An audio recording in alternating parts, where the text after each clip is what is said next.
Assalamu alaikum. Welcome to another episode of Islam for Europeans. I'm your host, Robert. Just relaxing on a Saturday night, and I wanted to respond to this brother who asked me for some evidence as to why it's better for converts to marry amongst themselves, preferably within the same culture, as opposed to marrying into a born Muslim family.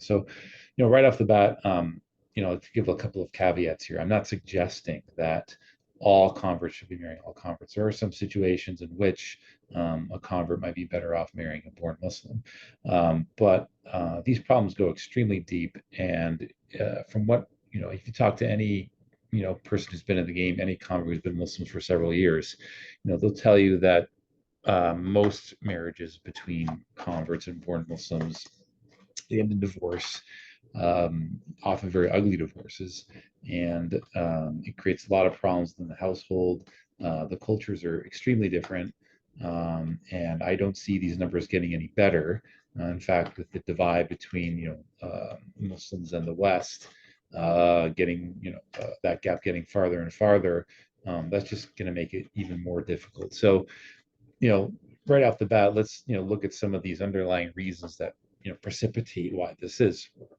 First of all, the whole process of getting married in a Muslim society, also in the West, but more so in the Muslim world, is that there's an investigative process where the Muslim family will look into finding a spouse for their potential son or daughter, right? So this supplants in the West, like people date in order to figure out, who's compatible, like they'll, and it's not the obviously it's not the best method, it's haram, but also you're getting all these ideas in your head about your heart takes over and you don't think about am I going to be able to spend the rest of my life with this person.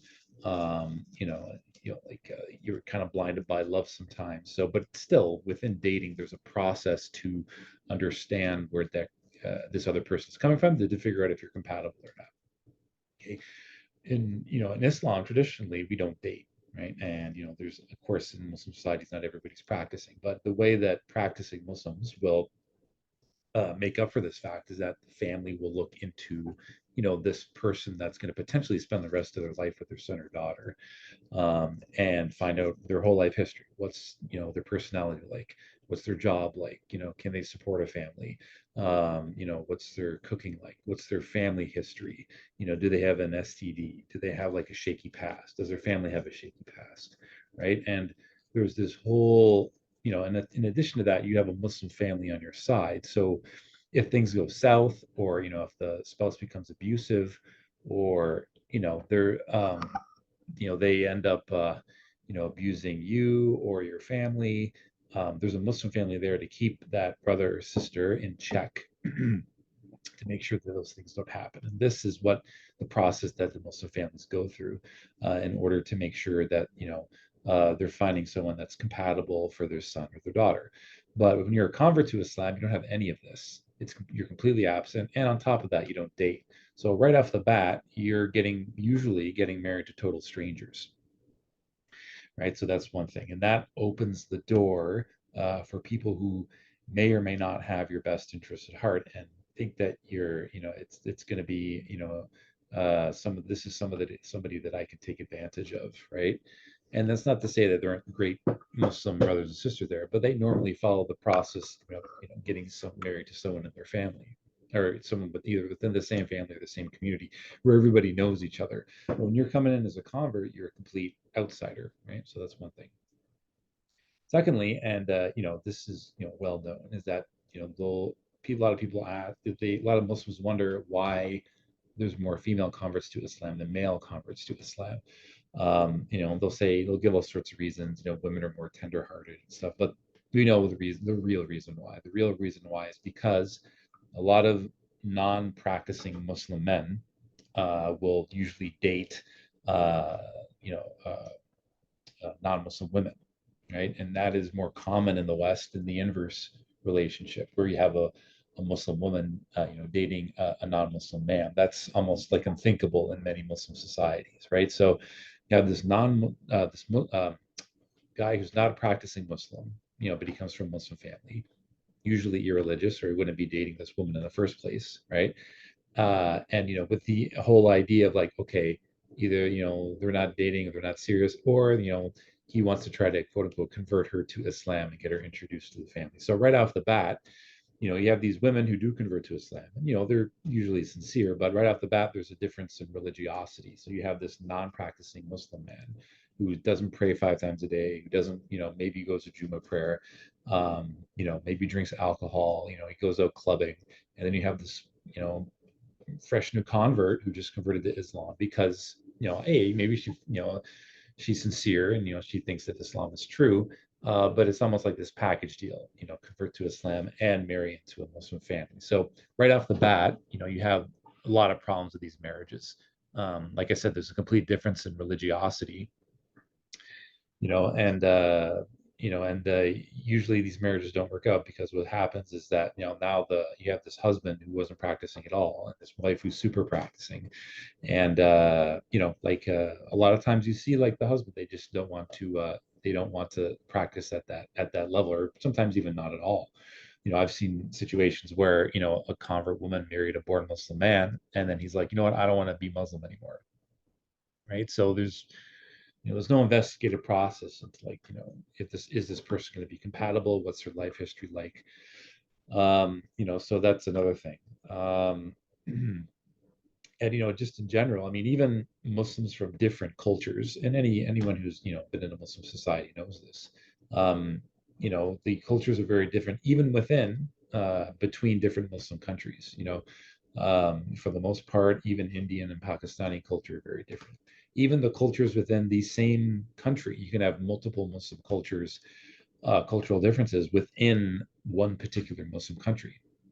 I can link the video to Corey Gill Schuster, and he interviewed Palestinians. Would you marry someone from Hebron or Gaza? And even the cultures within the same country, you would think, Philistine, they're all, united by the same, like, uh, the same struggle, and like it's still an Arab culture, still a Palestinian culture, but still there are these cultural differences that prevent them from getting married to one another.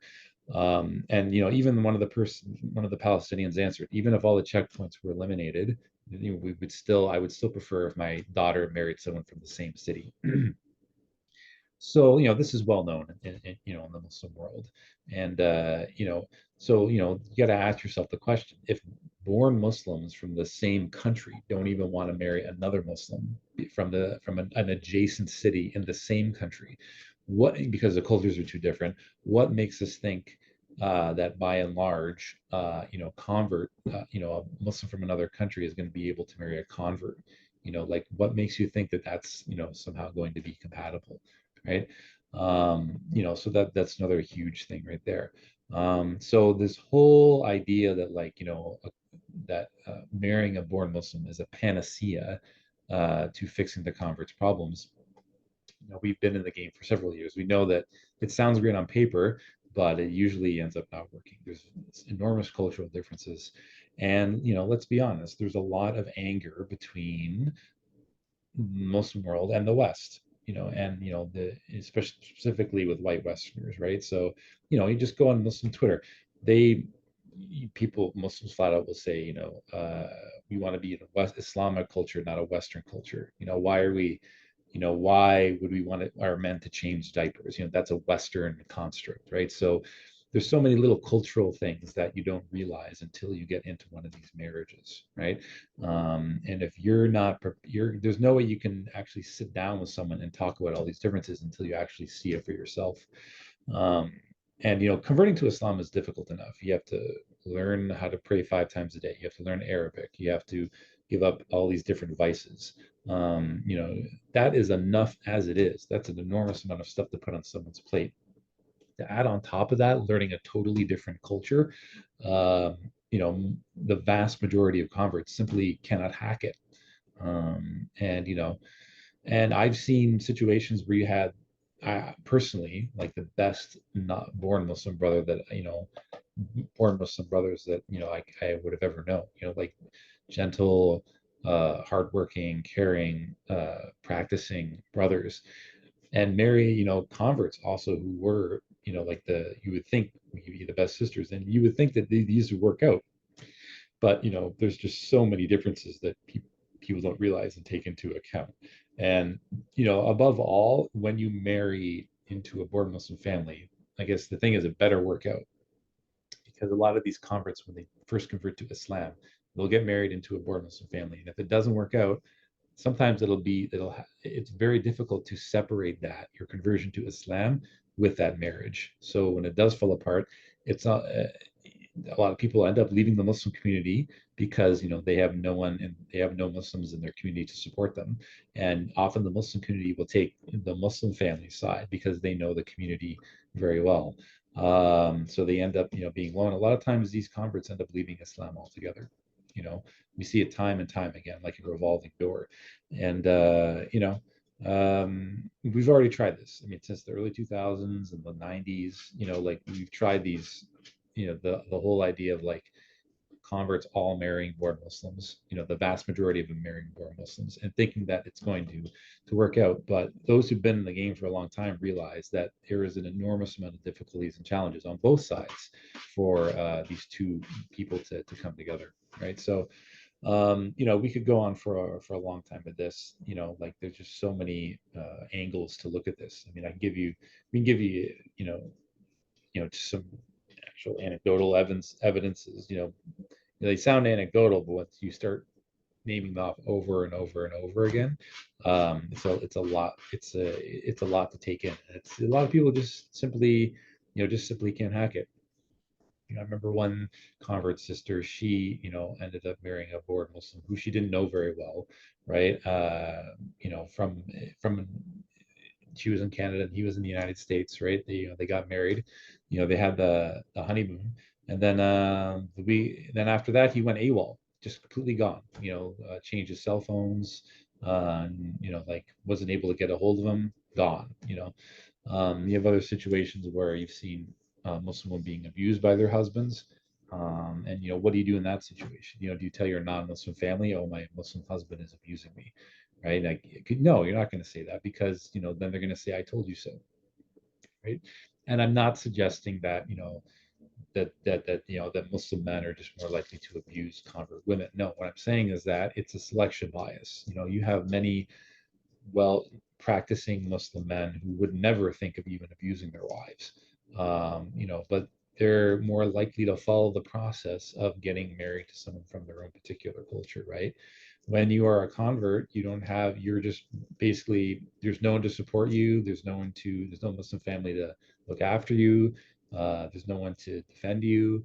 And, that just makes you really, easy prey. And a lot of these marriages occur online, like these matrimonial sites. And that's why I think the whole idea of like thinking that, like, even the whole idea of like thinking, like, oh, they should marry a born Muslim just because um, they can teach, quote unquote, teach them Islam, right? So that's not the only thing that goes into being a successful convert. A lot of people think that being a successful convert is uh, doing your ijaza and being a super well educated Muslim, and completely changing who you are, your culture, the way you speak, the way you do things, the way you cook, and that's not what entails being a successful convert. I mean, yes, there are things you need to know about your religion, but to think that that's the only thing, that's just not it. And just in general, from a looking at it from a global perspective, born Muslims come from their history and their family, extended family, their ancestors come from a country where Islam has had centuries to develop this cultural synthesis of their culture within Islam, right? So you look at the Arab world, you look at Pakistan, you look at Somalia, you look at Malaysia, Indonesia. These, when you go to these countries, Islam is present there, but it's also embedded within the local culture there. So, but when you go to non-Muslim countries, whether that's the West, Europe, LATAM countries, Latin America, Northeast Asia, Japan, Korea, these are countries that do not have any type of history with Islam. right? So when they see Muslims coming from another country, they think it's just that Islam is a religion for foreigners, that it's not a religion that's compatible with their culture. Um, and the best remedy for that is if you let the converts from those countries form and gel into a subcommunity of their own, right? And for born Muslims to say, okay, well, that's dividing the community or that's racist, born Muslims do this anyway. I mean, you go to Toronto, you go to Chicago. Muslims, they stick to their own. They stick to their own enclaves. They have their own particular culture. And when you have Syrians going to Chicago, they stick to the Syrian community because they know their lingo, they know the language, they know the accent, they know the history, and they just feel comfortable being with people who are their own countrymen. That's not racist. And no one disallows other Muslims from different cultures from praying at their mosque.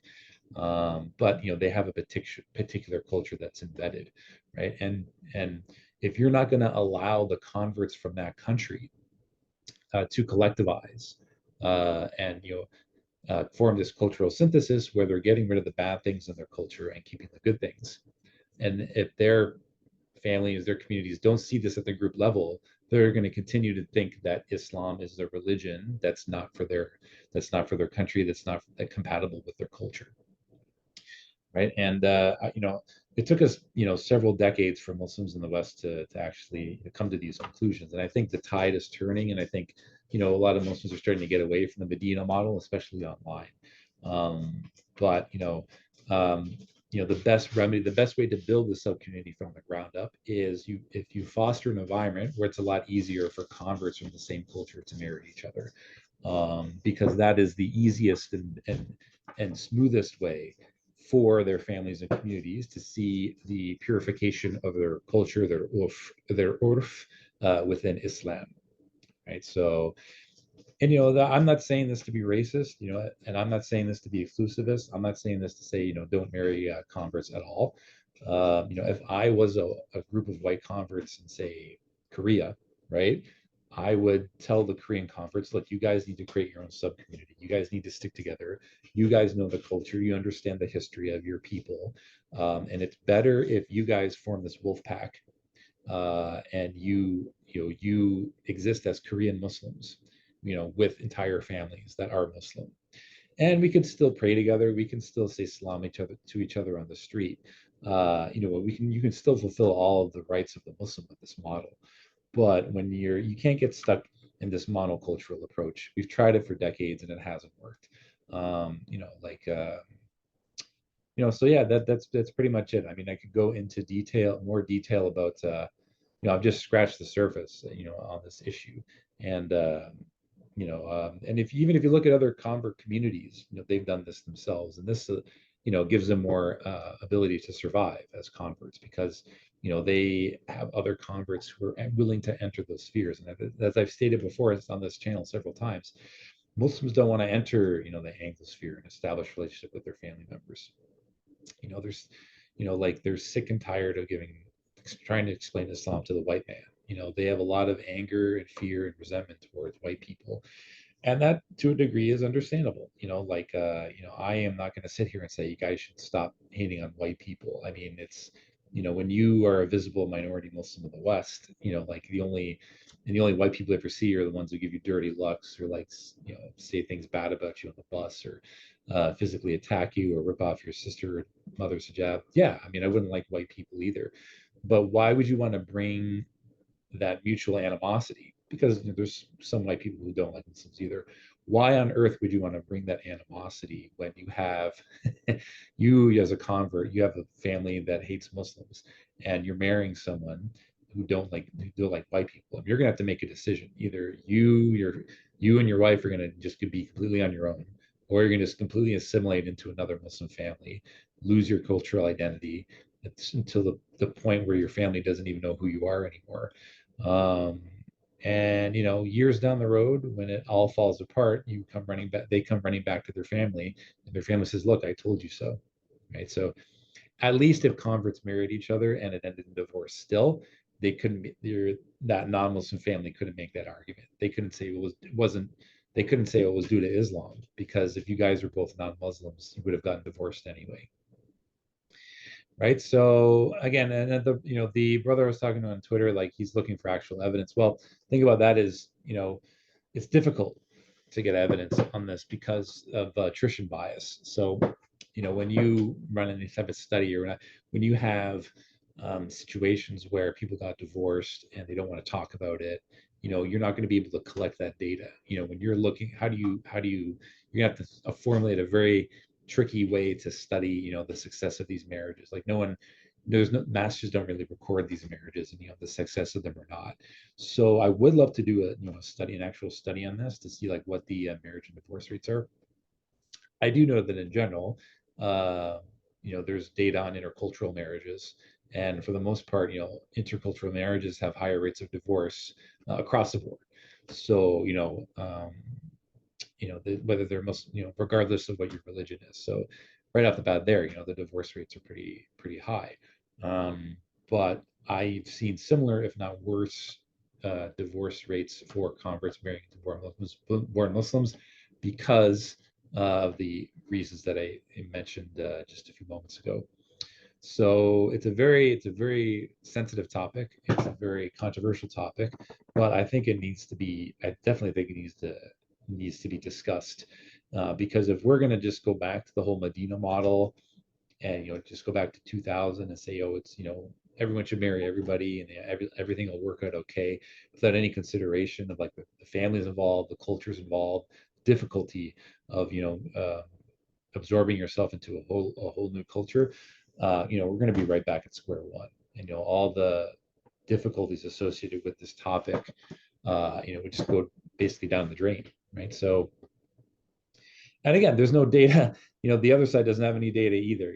Like show me the data that these marriages are successful. Because I do see a lot of some converts and people on the other side of the coin saying, oh, well, like you don't have any data on, like if these marriages are successful. Well, you don't either. No one has the list of like, okay, these are the marriages that converts had. These are the ones that are successful or not. So, hey, I'd like to study it, but me being a researcher, I understand that whatever study you're going to do in this regard is going to suffer from attrition bias, and you're only going to get the success stories, and not the ones that failed. Because even if people are still married and they're in abysmal marriages, they're most likely not going to talk about it. And the ones that have gotten divorced, like it's good luck trying to find them because even the ones that I've known that have been converts that have converted to Islam, married a born Muslim or born Muslims several times and gotten divorced several times, those people are not in Islam anymore. And I've even asked them, for an anonymous interview, and they said, no, it's too embarrassing. So that's my time for the day. Again, if you disagree with me, hey, I totally understand. But I just thought I would revisit this topic just because we see it popping up on social media a lot. So I'm Robert from Islam for Europeans, and again, nothing against this brother. I think the brother's name is some evidence. At ESSED Essedex, and his name's in Arabi. So yeah, again, nothing personal, brother. I'm not doing this to single you out. There's other Muslims who feel the same way you do, but again, like from what we've seen, it's like pouring an unknown liquid. That's what I liken it to. The best analogy is getting a convert to marry a born Muslim. It's like pouring, if you have a house fire and you're pouring an unknown liquid onto the house. Could be water, but more often than not, it ends up being pure gasoline. Okay, so that's my time for the day. Assalamu alaikum wa rahmatullahi wa barakatuh.